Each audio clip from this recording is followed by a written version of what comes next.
안녕하세요. 리얼스터디 수연이 엄마입니다. 오늘은 감정평가사의 전망이랑 자격증 취득 후에 진로 방향이라든지 활용을 할 수 있는 다양한 방법 같은 거를 이야기 한번 드려보려고 하는데요. 감정평가사를 취득하고 나서 감정평가사 법인에 취업을 해서 일을 하는 방법 외에도 다양한 방법이 있거든요. 그거에 대해서 한번 이야기 드려보려고요. 감정평가사를 취득을 하고 나면은 경력이 없으신 분들은 일단 1년 동안 수습기간을 거치셔야 하는데요. 교육기간이 있고 또 실무 수습기간이 있어요. 이때는 어쩔 수 없이 무조건 법인에 취직을 하셔가지고 일을 배우셔야 돼요. 관련 경력이 있으신 분들은 뭐 어디든 들어가기 쉬우시겠지만요. 대형 법인 본사 같은 경우에는 아무래도 젊은 남성분들을 많이 선호하시고요. 이렇게 1년 동안 좀 수습을 받고 나면 자격증하고 등록증이 나오는데요. 이때 내가 수습받을 곳에 남을지 아니면 다른 법인으로 갈지 아니면 다른 진로를 선택할지 이걸 선택하는 건데요. 사실은 수습받을 곳에 남을지 안 남을지는 저의 선택보다는 이제 법인의 선택에 따라서 진로가 좀 많이 바뀌는 경우가 있어요. 법인에 남는 게 가장 일반적인 수순이긴 해요. 그래서 그거 먼저 말씀을 드리자고 하면은요. 수습 기간이 끝나고 그 다음 해부터는 이제 소속 1년차라고 말을 하거든요. 소속 1년차로 일을 하게 되는데요. 이때는 법인마다 조금씩 좀 다르게 운영이 되긴 하지만 본격적인 영업을 시작한다라기보다는 이제 선배 평가사님들이나 아니면 이사님들이나 아니면은 평가 일을 하면서 평가하는 거에 대해서 많이 배우게 되고 또 감정평가라는 거에 대해서 이제 어떻게 해야 되는지 그 업무를 좀 숙달시키는 시간이라고 보시면 될 것 같아요. 소속 1년차부터는 아마 많이 바쁘고 또 야근도 많이 하고 또 많이 그런 것 같아요. 특히 본사에 같은 경우에는 항상 또 일이 많기 때문에 거기 다니시는 분들이 좀 많이 힘들어 하시는 것 같고 소속 평가사분들은 연차가 쌓이면 쌓일수록 좀 더 바쁘게 일을 하시는 것 같아요.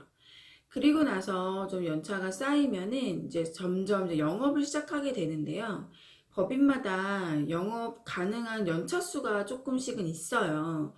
내부적으로 막 1년차 때부터 영업을 하면 좀 눈치를 주거나 뭐 이러는 경우도 있거든요. 그래서 영업을 어떻게 진행하느냐 하는 거는 일단은 법인의 그 운영 체계에 따라서 법인마다 많이 틀린데요. 어느 법인은 이제 팀으로 운영이 돼서 그 팀 안에서 같이 영업을 하고 그 실적도 그 팀 안에서 이렇게 운영이 되는 거 그렇게 운영을 하는 법인이 있고요. 아니면 완전히 개인 플레이로 개인이 영업을 다니면서 일을 따오고 그 일도 처리하고 그렇게 운영되는 경우도 있고요. 개인 플레이로 가는 곳들은 아마 영업이 시작되면은 더 많이 바쁠 건데 왜냐면은 소속 평가사들 일은 직접 자기들이 처리를 해야 되거든요. 그리고 또 가끔 이사님들이 처리해달라 이렇게 하시는 것도 또 해드려야 되고 하니까 영업도 다녀야 되고 내 거 처리도 해야 되고 또 이사님들 일까지 처리를 해야 돼서 좀 바쁘실 수 있고 그리고 영업이 어느 정도 잘 되고 연차도 이제 이사를 달 수 있는 그런 연차가 됐을 때 그때부터는 이제 주주에 대한 이야기가 나오는데요. 본사 기준으로 처음부터 딱 100% 이렇게 주주 해주는 경우는 아마 거의 없다고 보시면 돼요. 뭐 50%, 70%, 100% 이렇게 가는 경우도 있고요. 아니면은 뭐 30%, 50%, 70%, 100% 이렇게 가는 경우도 있고요. 근데 사실은 이 퍼센테이지는 그렇게 중요한 거는 아니고요. 이사를 달아줄 거냐 말 거냐 요게 좀 중요한데요. 어느 업계나 마찬가지겠지만 좀 기존에 계신 분들도 많고 새로 또 들어오시는 사람들도 많고 그래서 그 이사를 달아줄지 말아야 줄지 OX 요거 판단이 가장 중요한 것 같고요. 그 다음으로는 이제 법인의 지사에 대해서 좀 말씀을 드려보자면 지사는 직영으로 운영되는 경우도 있고 이제 독채로 운영이 되는 경우도 있어요. 직영은 이제 본사에서 운영하고 관리를 한다고 보시면 되고요. 독채는 이제 지사장님과 이사님들이 운영하고 관리를 한다고 보시면 되는데요. 직영은 좀 본사의 확장이라고 생각하시면 되고요. 독채의 경우에는 지사장님하고 이사님들의 운영 마인드에 따라서 너무 다 천차만별이기 때문에 뭐 지역별로 또 차이는 있지만 대형 법인의 지사인 경우 이제 감정평가사분이 8명이나 한 12명 정도 등록이 되어 있는 경우가 있거든요. 좀 이런 경우에는 이사 비율이 좀 높다거나 좀 비교적 좀 젊은 평가사분들이 좀 많다. 이런 곳에서는 조금은 이사 달기는 좀 어렵다라고 보시면 돼요. 혹여나 좀 이런 지사에서 이사를 달아주지 않을까라는 마음으로 좀 들어가시면은 좀 많이 실망하실 수도 있고요. 또 요즘에는 이제 5인 법인들, 소형 법인들이 좀 많이 생기는데요. 좀 영업력에 자신 있으신 분들, 그런 분들이 이제 소형 법인을 차려 놓으시고 경매일이나 이제 소송일 하시면서 자기가 자신 있는 분야의 영업일을 하시면서 네, 그 소형 법인을 운영을 하시는데요. 만일에 본인이 내가 관련 업계에서 일도 많이 했고 영업력이 자신이 있다 하시는 분들은 소형 법인 차리시는 것도 괜찮으세요.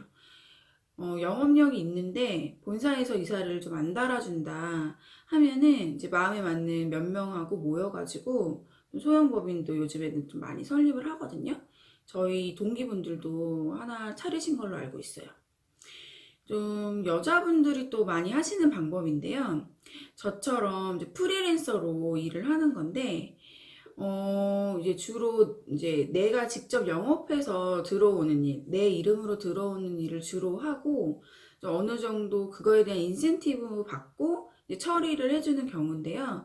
아무래도 육아가 바쁘시거나, 그 어쩔 수 없는 상황이 있으신 분들, 이제 풀타임으로 일을 못 하시는 분들 이렇게 일 많이 하시고요. 아니면 저처럼 아예 다른 일을 같이 병행하시면서 이렇게 하시는 분들도 많고요. 그리고 다음으로는 이제 감정원에 취업을 하는 방법이 있는데요. 이제 한국감정원이라고 하죠. 이거는 뭐 거의 공무원 같은 거라고 보시면 되는데요. 일단은 감정원은 어느 부서로 가느냐 이거에 따라 가지고 아예 이제 감정평가 일을 못하게 되는 경우도 있고요. 뭐 통계 일을 위주로 하는 경우도 많이 있다고 하더라고요. 면접을 보고 지역을 선택을 해서 이렇게 발령받고 이런 식인데요. 완전 공무원하고 비슷하죠.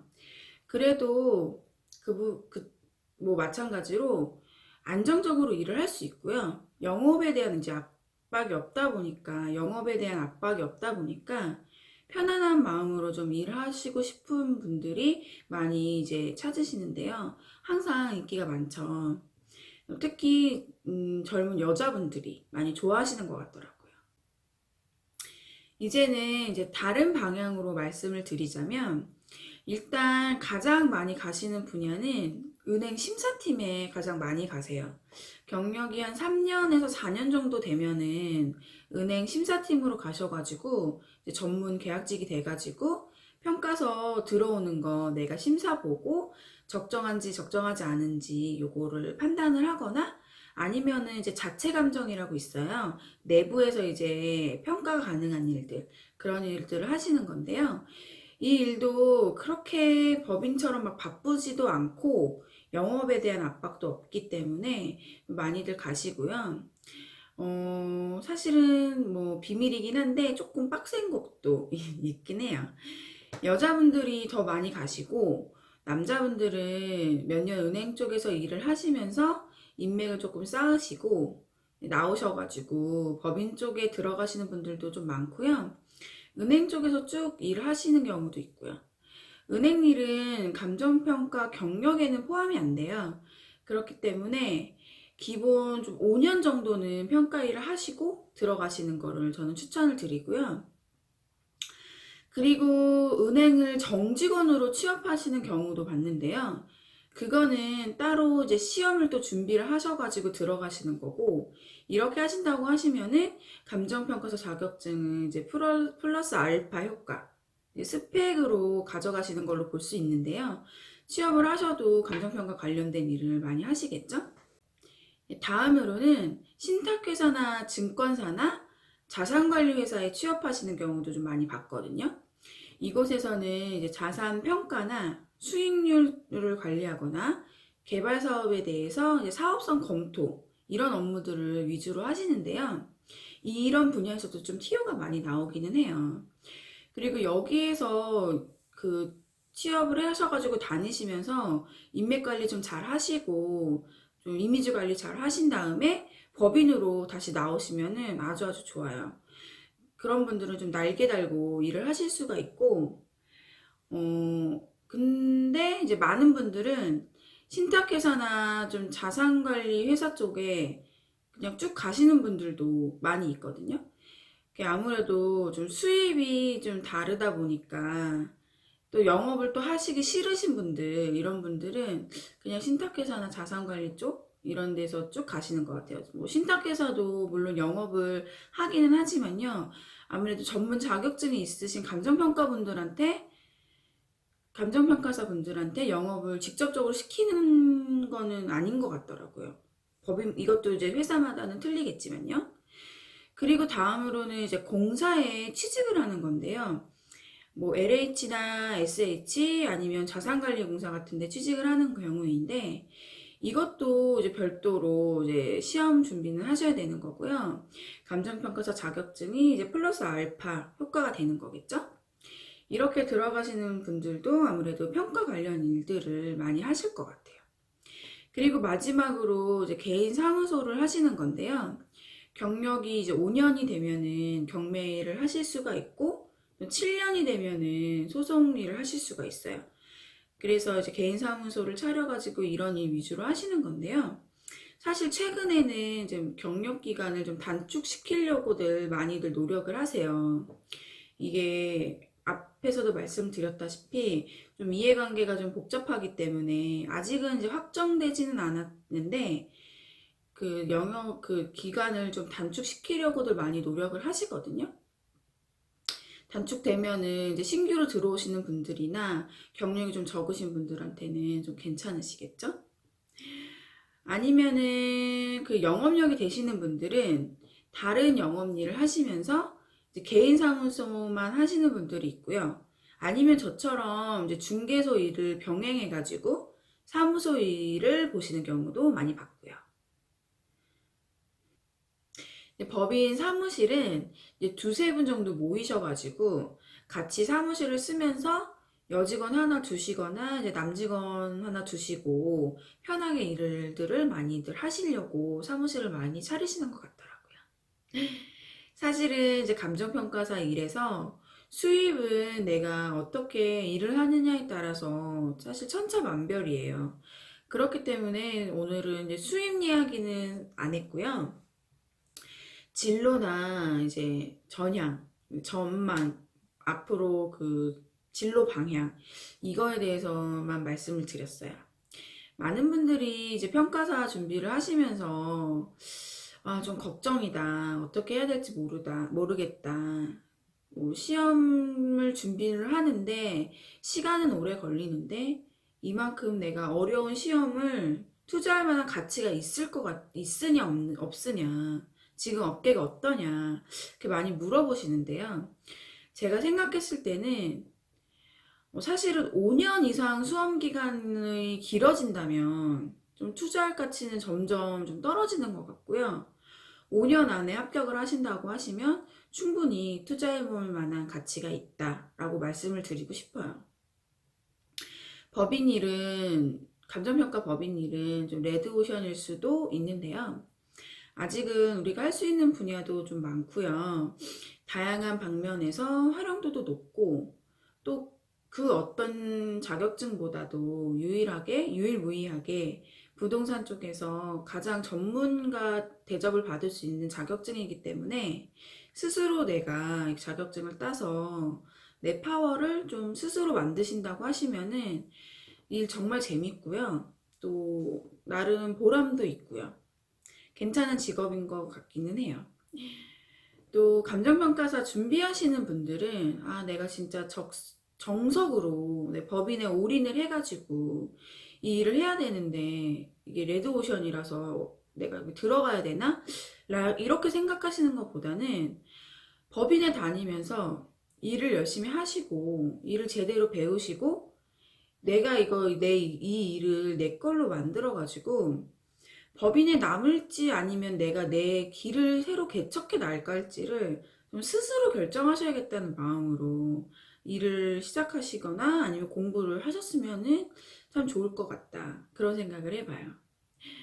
오늘은 감정평가사 전망이나 미래에 대해서 이야기를 해봤는데요.